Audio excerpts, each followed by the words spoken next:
السلام علیکم میرے پیارے مسلمان یارو دوستو بھائیوں، اللہ کے نیک بندہ اور بندیوں، آپ کو ایک حق بات بتا دوں۔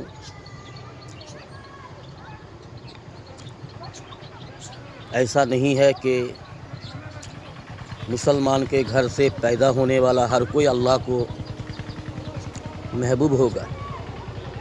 ایسا نہیں ہے کہ مسلمان کے گھر میں پیدا ہونے والا ہر کوئی اللہ کے دربار میں قبول قابل ہوگا۔ ہر ایک مسلمان گھر کا پیدا ہونے والا اللہ کو پیارا ہوگا، نیک مومن مسلمان بندہ ہوگا۔ ایسا نہیں ہے۔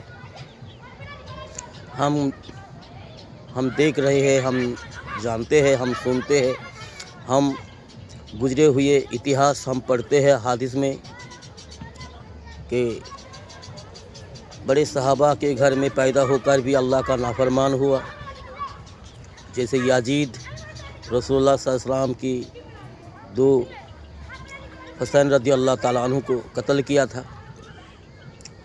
جیسے بہت سارے نبی کے گھر میں بھی نبی کا اولاد اللہ کا دشمن بنا، جیسے نوح علیہ السلام کا بیٹا۔ جیسے ہمیں پتہ ہے لوط علیہ السلام کا بیوی اللہ کا نافرمان ہوا۔ ہمارے نبی محمد صلی اللہ علیہ وسلم کا دو چاچا بھی ابو جہل اور ابو لہب ایمان نہیں لائے، اللہ کا دشمن ہوا۔ تو مسلمان کے گھر میں پیدا ہونے والا ہر کوئی اللہ کا محبوب نیک بندہ بنے گا، ایسا ضروری نہیں ہے۔ اور غیر مسلمان کے گھر میں پیدا ہونے والا ہر کوئی کافر ہوگا، اللہ کا دشمن ہوگا، یہ بھی ضروری نہیں ہے، ایسا بھی نہیں ہوتا ہے۔ ہمیں نظر آتا ہے، ہمیں سمجھ میں آتا ہے، ہمیں سننے کو ملتا ہے، ہم دیکھ بھی رہے ہیں ہمارے محلہ میں، ہمارے آس پاس آپ بھی دیکھتے ہوں گے۔ مسلمان کے گھر میں پیدا ہونے والے، خود کو مسلمان بتانے والے کتنے مشرک بھی ہے، کتنے منافق بھی ہے، اور کتنے ظالم بھی، اور کتنے اللہ کا بڑا دشمن بنتا ہے۔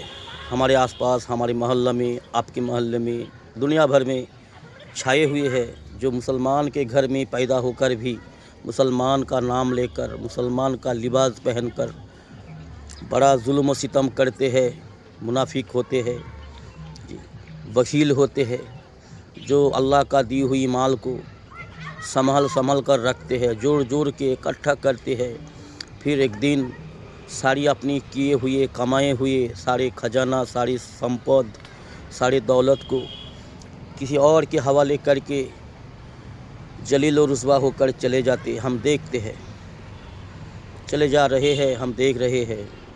تو غیر مسلمان کے گھر میں پیدا ہونے والا ہر کوئی اللہ کے دربار میں کافر کہلائے گا، یہ غلط ہے۔ غیر مسلمان کے گھر میں پیدا ہو کر الحمدللہ لاکھوں کروڑوں حق پر آ رہے ہیں، اسلام کو قبول کر رہے ہیں، ایمان میں آ رہے ہیں، اللہ کا نیک محبوب بندہ بندی بن رہے ہیں۔ ہم یہ بھی سن رہے ہیں، دیکھ بھی رہے ہیں، آپ بھی سنتے ہو، دیکھتے ہو، ہے نا دوستو؟ تو اسی لیے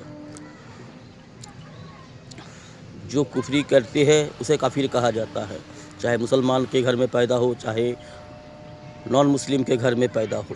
جو کفری کرتے ہیں، جو شرک کرتے ہیں، جو منافقی کرتے ہیں، وہ اللہ کا دشمن ہوتے ہیں۔ تو اسی لیے